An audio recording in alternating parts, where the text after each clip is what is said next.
Hello అండి, welcome back to my channel జైతూస్ kitchen and blogs. నేను ఈరోజు అయితే ఆలు మరియు ఎగ్ పలావ్ అనేది చేశాను. బాస్మతి రైస్ది చాలా సింపుల్గా చేయొచ్చు అండి. ఏమంటే కొద్దిగా టైం పడుతుంది. దీన్ని తయారు చేసే విధానం చూస్తాము.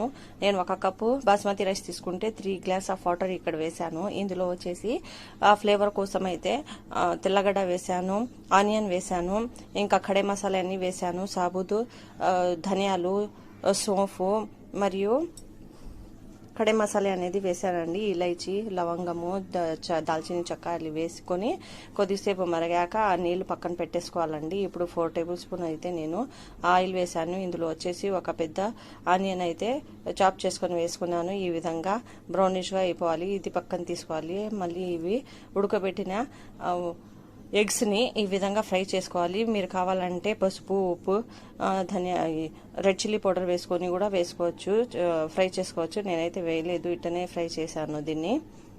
ఇప్పుడు ఇందులో వచ్చేసి బిర్యానీ పత్తా వేసి, అల్లం వెల్లుల్లి పేస్ట్ 1 టీ స్పూన్ వేసి, మరియు ఆలు వేసుకున్నాక కొద్దిసేపటు దీన్ని మూత పెట్టి వేయించుకోవాలండి.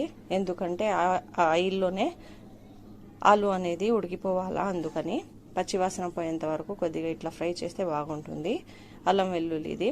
ఇప్పుడు వచ్చేసి ఇందులో చాప్ చేసిన గ్రీన్ చిల్లీస్ పేస్ట్ అనేది వేసాను 1 టీ స్పూను. దీనివల్ల నా ఫ్లేవర్ చాలా అంటే చాలా బాగుంటుంది. ఇప్పుడు టొమాటోస్ చూడండి, ఇట్లా పెద్ద పెద్దగా కట్ చేసుకొని వేసుకున్నాను. సన్నగా వేసుకోలేదు, పెద్ద పెద్దవి వేసాను. దీన్ని కూడా కొద్దిసేపు మరగనీయాలండి.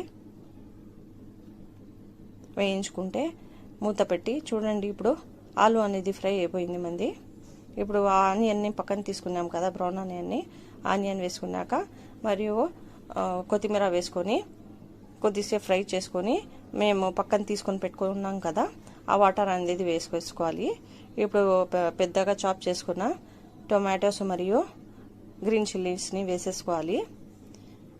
ఇప్పుడు పొంగు వచ్చినాక రైస్ అనేది వేసేసుకొని చూడండి, ఈ విధంగా దమ్కి పెట్టేసేయాలి. 1 గ్లాసు బాస్మతి రైస్కి అంటే 1 పావు అండి. దానికి వచ్చేసి ఇవి 3 గ్లాస్ ఆఫ్ వాటర్ పడుతుంది పక్కాగా.